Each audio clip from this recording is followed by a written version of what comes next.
Ang mabuting balita ng Panginoon ayon kay San Mateo.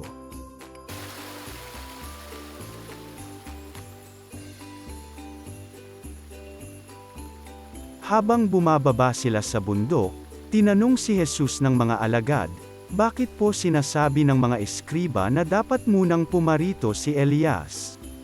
Sumagot siya, "Paririto nga si Elias upang ihanda ang lahat ng bagay.